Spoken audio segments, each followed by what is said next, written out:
నమస్తే, నా పేరు దేవేంద్ర యాదవ్. ప్రజాకోట న్యూస్కి స్వాగతం.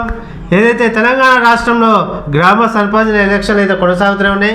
నిన్న రెండో విడత గిట ఏదైతే ఎన్నికలు జరిగినాయి వాటి యొక్క ఫలితాలు కూడా వచ్చినట్టు విషయం మనకందరికీ తెలిసిందే.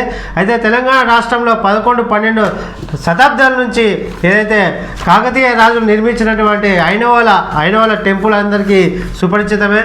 అయితే ఆ ఐనవాల గ్రామంలో ఏదైతే సర్పంచ్ ఎవరు గెలిచారు ఏం కథ అనేది ఒకసారి తెలుసుకునే ప్రయత్నం చేద్దాం. ఒకసారి మన వార్తాపత్రికలో ఉన్న అంశం ఏమేమి ఉన్నాయో ఒకసారి చూసే ప్రయత్నం అయితే చేద్దాం మనం. ఇంకా ఐనవాళ్ళలో బీఆర్ఎస్ అభ్యర్థి విజయబేరి ప్రజాకోట సర్వే అంచనాలు నిజమయ్యాయని ఏదైతే గతంలో వారం కింద మనం ప్రజాకోట తరపున సర్వే నిర్వహించడం జరిగింది. ఆ సర్వేలో బీఆర్ఎస్ అభ్యర్థి విజయబేరి మోగిస్తారని మన అందరికీ చెప్పిన విషయం మన అందరికీ తెలిసిందే. అయితే అందులో భాగంగా మనం ఏదైతే సర్వే నిర్వహించిన ఫలితమే మనం బీఆర్ఎస్ అభ్యర్థి విజయబేరి మోగించడం మనం చూడవచ్చు. రఘువంశీ సర్పంచ్గా భారీ మెజార్టీ గెలుపు, కీలక నాయకుల మద్దతుతోటి భారీ మెజార్టీగా నమోదైనట్టుగా మనం చూడవచ్చు. ఇంకా వరంగల్ జిల్లా ఐనవాల్ మండలంలోని ఐనవాల్ గ్రామ పంచాయతీ ఎన్నికల్లో బీఆర్ఎస్ బలపరిచిన అభ్యర్థి రఘువంశీ సంచలన విజయం నమోదు చేశారు. సమీప ప్రత్యర్థిపై భారీ మెజార్టీతో గెలుపొంది గ్రామ రాజకీయాలు తమ పట్టును నిరూపించుకున్నారట. దీనిపైన ఒకసారి మా సర్పంచ్ ఏ విధంగా గెలిచిండో ఇంకా ఒకసారి అశోక్ అన్నతోటి పూర్తి డీటెయిల్లోకి వెళ్ళే ప్రయత్నం చేద్దాం.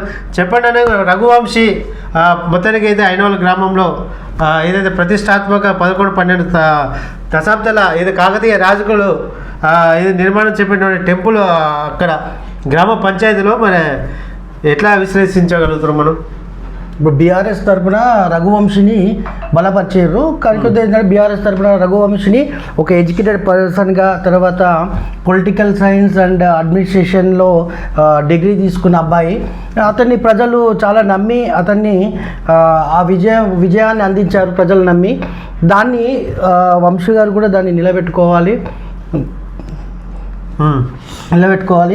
తర్వాత ఇప్పుడు ఒక సర్పంచ్ దీని వెనుక కూడా చాలామంది సీనియర్ నాయకులు కూడా చాలామంది కష్టపడ్డారు. మనం చూడవచ్చు చాలామంది సీనియర్ నాయకులు, ఎల్లగౌడు, అలాగే సతీష్ చాలా ముందుండి అతను చాలా సీనియర్ నాయకుడు. చాలా ఆ గ్రామానికి ఉప సర్పంచ్గా చేశాడు. అతను వార్డు మెంబర్గా చేశాడు. మంచి సీనియర్, మంచి అడ్మినిస్ట్రేషన్ అంతా ఉంది సతీష్ కూడా. అండ్ ఎల్లగౌడు కూడా ఒకప్పుడు అదే టీఆర్ఎస్ స్టార్ట్ అయిన పంచెల్లి అదే బీఆర్ఎస్లో ఇప్పటి వరకు గ్రామంలో మొదటి వ్యక్తిగా స్టార్ట్ అయిన టీఆర్ఎస్ అంటే తెలంగాణ పోరాట యోధులాగా వీళ్ళంతా చాలా మన ఉద్యమకారులే. బట్ దీంట్లో వీళ్ళు ఇంత సీనియర్స్ అయి ఉండి కూడా వాళ్ళు సీట్లు ఆశించకుండా ఒక ఫ్రెషర్కి చదువుకున్న అబ్బాయి, ఒక యువ నాయకునికి చదువుకున్న అబ్బాయికి, అందులో ఆయన ఒక పొలిటికల్ సైన్స్ అవన్నీ చదువుకున్నాడు. దానికి వీళ్ళు మద్దతుగా నిలిచి ఎప్పుడైనా ఒక నాయకుడు, ఏ నాయకుడైనా, నాయకుడు అంటే నడిపించేవాడై ఉండాలి, అధికారం కోసం కాదు. నాయకుడు అనేటోడు ఎప్పుడు నడిపేయాలి. అందులో ఆ కోవకు సతీష్ చెందుతాడు. చాలా ముందుండి నడిపించాడు. చాలా సంతోషము. 20 సంవత్సరాల నుంచి ఏదైతే బీఆర్ఎస్ పార్టీ ఆవిర్భవించిందో ఆవిర్భావం నుంచి కూడా మన ఎల్లగౌడ్ అనేది ఉండడం జరిగిందంట. మొత్తానికి ఈ టీంకి అందరికీ ఒక్కసారి కంగ్రాచులేషన్స్ చెప్దాము. Very congratulations. బట్ మనం గెలవడం ముఖ్యం కాదు, మన పార్టీ, మన గ్రామము, మన గ్రామ డెవలప్మెంటు, ఇవన్నీ దాన్ని కూడా ఆ బాధ్యత అందరి భుజాల మీద ఉంది. ఇక్కడ సర్పంచ్ అంటే ఏంటి? సర్పంచ్ అంటే ఒక గ్రామ పెద్ద, గ్రామాధికారి. ఆ గ్రామాధికారికి చాలా రెస్పాన్సిబిలిటీ ఉంటాయి. ఆ రెస్పాన్సిబిలిటీలో గ్రామాధికారి ఏమేమి చేయాలి? గ్రామాధికారి బాధ్యతలు ఏంటి? పారిశుద్ధ్యం, తాగునీరు, వీధి దీపాలు, మరియు పశువు పారిశుద్ధ్యం, మహిళా శిశు సంక్షేమము, తర్వాత డెవలప్మెంట్, ఉపాధి కల్పించడము, ఇవన్నీ చాలా గ్రామ సర్పంచ్ ఒకసారి చూడండి ఏమేమి చేయాలి, ఏం కథ. మరి వంశీ మరి ఇవన్నీ ఒకసారి చేయగలుగుతాడా లేదా, ఒకసారి అతని పనితనం ఏంది ప్రజలకి ఒకసారి వివరించి చెప్తే బాగుంటుంది. ఒక సర్పంచ్ ఏ విధమైన పనులు చేయాలి? ఒక సర్పంచ్ గ్రామాన్ని అభివృద్ధి చేయాలంటే మా సర్పంచ్ కావాల్సిన లక్షణాలు ఏంటి, అతను చేయవలసిన పనులు ఏంటి ఒకసారి. సర్పంచ్ చేయాల్సిన పనుల్లో ఫస్ట్ పాలనా నాయకత్వం. పాలన అనేది గ్రామ పంచాయతీ సమావేశాలకు అధ్యక్షత వహించి గ్రామ సమావేశాలకు అధ్యక్షత వహించి అభివృద్ధి నిర్ణయాలు తీసుకోవడం, ఇది చాలా కీలకం. అభివృద్ధి నిర్ణయాలు అంటే అధ్యక్షత, ఆయన అధికారి, గ్రామాధికారి, ప్రజలు పేదవాళ్ళు వాళ్ళ కష్టాలు నష్టాలు ఏమొచ్చినా ఆయన దగ్గరికి వెళ్ళి చెప్పుకుంటారు. దాన్ని ఎప్పుడు అధ్యక్షత వహిస్తూ ఎప్పటికప్పుడు దాన్ని సాల్వ్ చేస్తూ ముందుకెళ్ళాలి. ప్రజల్లో ఉండాలి నిష్పాతంగా, ఏది ఎవరికి ఒత్తిడి వలకుండా అందరికి సమాన న్యాయం జరిగేటట్టు చూసుకోవాలి. నిర్ణయాలు తీసుకోవాలి. వార్డ్ మెంబర్స్తో కూర్చోవాలి. ఎవ్రీ వీక్ వీక్లీ వన్స్ ఒక మీటింగ్ లాగా పెట్టుకొని వార్డ్ మెంబర్స్ లాగా కూర్చొని అందరినీ కూర్చొని ఎక్కడెక్కడ ఏ ప్రాబ్లమ్స్ ఉన్నాయి, ఎక్కడెక్కడ వాళ్ళు కూడా వార్డ్ మెంబర్స్ కూడా గెలవగానే కాదు, అందరూ వచ్చి నీ పార్టీ నా పార్టీ అని లేకుండా, ఇప్పుడు ఇది గ్రామం డెవలప్మెంట్ కోసం, ఇది పార్టీ పరంగా పోటీ చేయడము ఒక ఎత్తు. ఇప్పుడు ఐక్యతతో మన గ్రామాన్ని మనం డెవలప్ చేసుకోవడానికే ఇది. అందరూ ఐక్యమే కావాలి. ఇప్పుడు ఇంతకుముందు ఎన్నికల ప్రచారం ఆ పార్టీ ఈ పార్టీ అనేది లేదు. ఇప్పుడు ఆల్రెడీ ఎన్నికలు అయిపోయినాయి, ఫలితం వచ్చేసింది, అయిపోయింది. ఇంకా అందరికి ఐక్యమతంతో గ్రామ అభివృద్ధికి తోడ్పడాలని అంటారు. తోడ్పడాలి.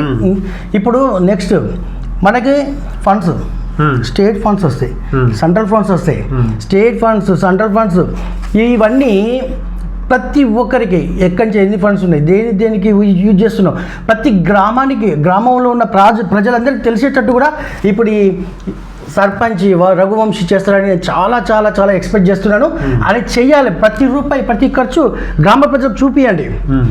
ప్రతి ఫండ్స్. ఇంకోటి నెక్స్ట్ అభివృద్ధి పనులు. గ్రామంలో అభివృద్ధి పనులు ఏమేమి అభివృద్ధి పనులు కావాలి? ఫస్ట్ గ్రామస్తులకు కావాల్సిన తాగునీరు, వీధి దీపాలు, రోడ్ల నిర్మాణము వంటి మౌలిక సదుపాయాలు కల్పించడం. వీటి మీద చాలా ప్రతి గ్రామంలో వీధి దీపాలు,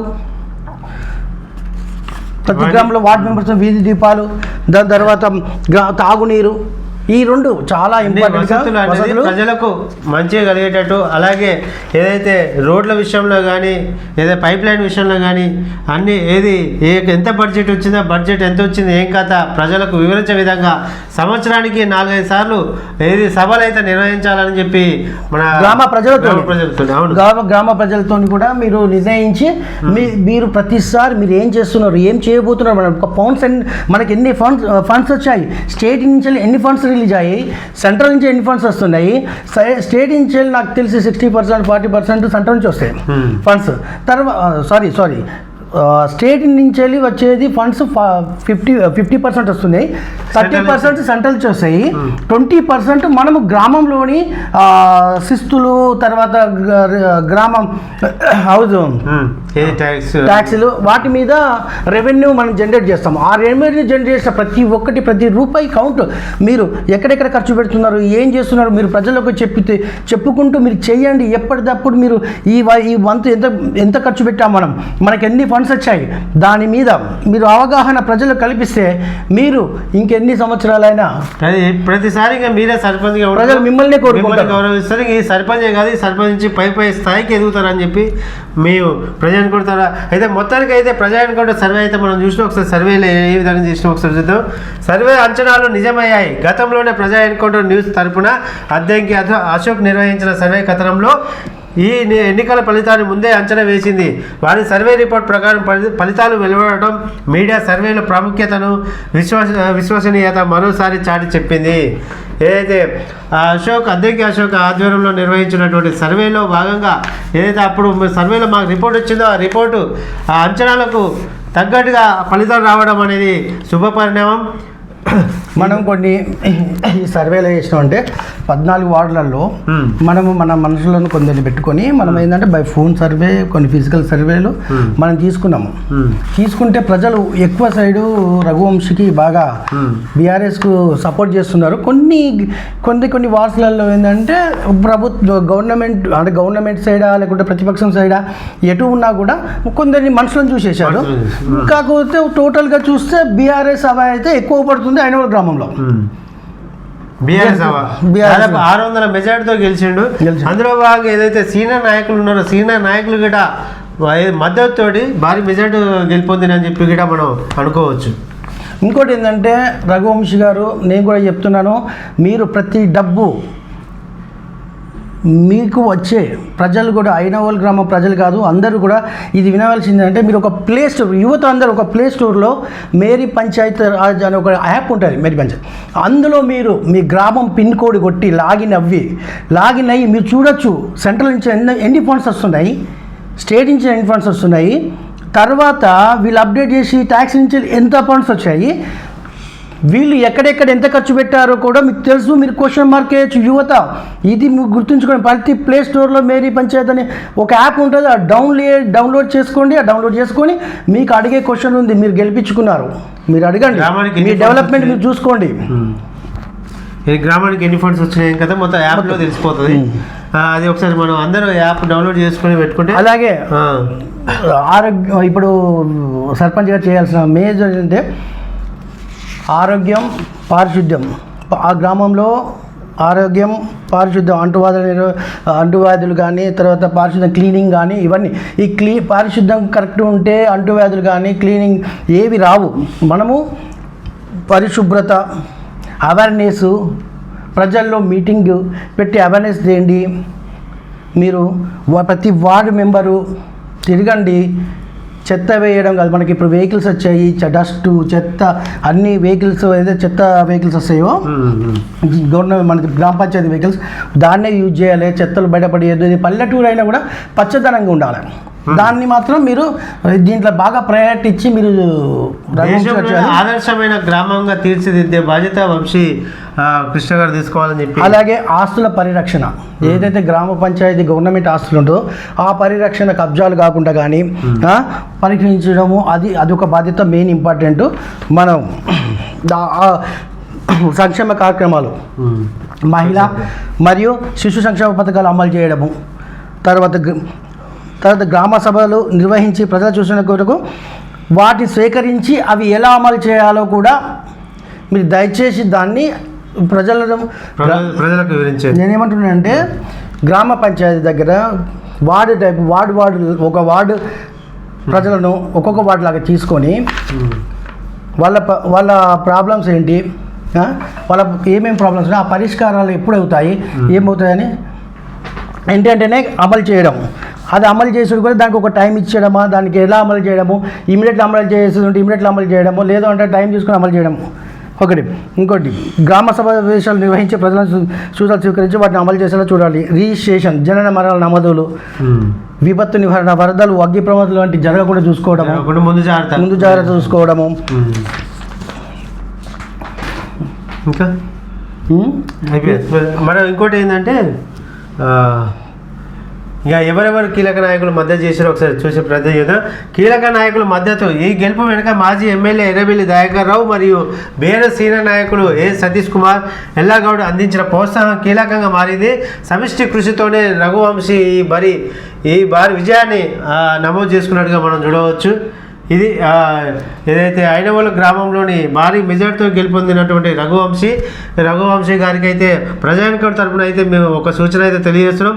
ఏదైతే దేశంలోని నెంబర్ 1 గ్రామంగా తీర్చిదిద్దాలని చెప్పి కోరుకుంటూ, మన మండలం ఐనవోలు గ్రామం అనేది ఒక మండలం. ఆ మండలానికి ఈ మండలం కింద చాలా గ్రామాలు ఉంటాయి. ఈ మండలాన్ని ఆదర్శంగా తీసుకుంటే మిగతా గ్రామాల సర్పంచులు కూడా ఆదర్శంగా తీసుకుంటారు. దీన్ని ఆదర్శవంతంగా అన్ని గ్రామాలకు మీరు రఘువంశీ గారు చూపియాలి, చెయ్యాలి. గెలవడమే ముఖ్యం కాదు, పని చేసి చూపించడము, మళ్ళీ ప్రజలను గెలవాలి. మీరు ఒక సర్పంచ్ నుంచి కాకుండా ఇంకా ముందుకి ఇంకా ఎదగాలి అంటే ఎమ్మెల్యే స్థానం దాకా మంత్రి స్థానం ఎదగాలని చెప్పి కోరుకోవడం అయితే మనం జరుగుతుంది.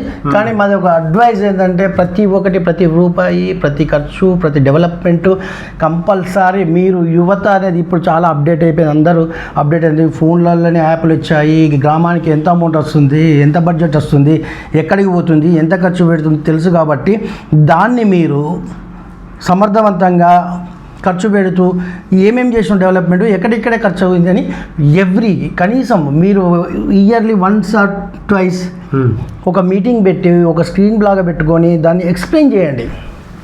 గ్రామాభివృద్ధిలో ఇంత ఖర్చు పెట్టాము, మీరు కొత్తదనం తీసుకురండి. ఈ బడ్జెట్ వచ్చింది, ఈ బడ్జెట్లో ఇంత ఖర్చు పెట్టాము, ఇక్కడ డెవలప్ చేసినాం, ఇది చేసినాం.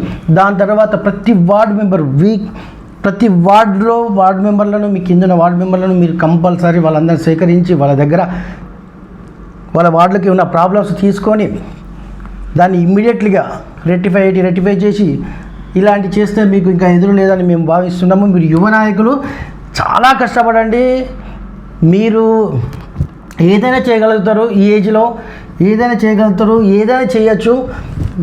సాధ్యం కాలేదండి ఇది ఏది ఉండదు. మీలో ప్రజలు మీకు పవర్ ఇచ్చారు, పెద్దగా అధికారి, మా గ్రామాధికారి అని, ఆ అధికారిగా మీరు ప్రూవ్ చేయాలని కోరుకుంటున్నాం. ఇది మొత్తానికి అయితే ఐనవోలు గ్రామంలో ఏదైతే రఘువంశీ గెలిచిండో దానికి సంబంధించినటువంటి పూర్తి వార్తా విశ్లేషణ మీ ముందైతే పెట్టడం జరిగింది. ఇంకా చూస్తూనే ఉండండి ప్రజా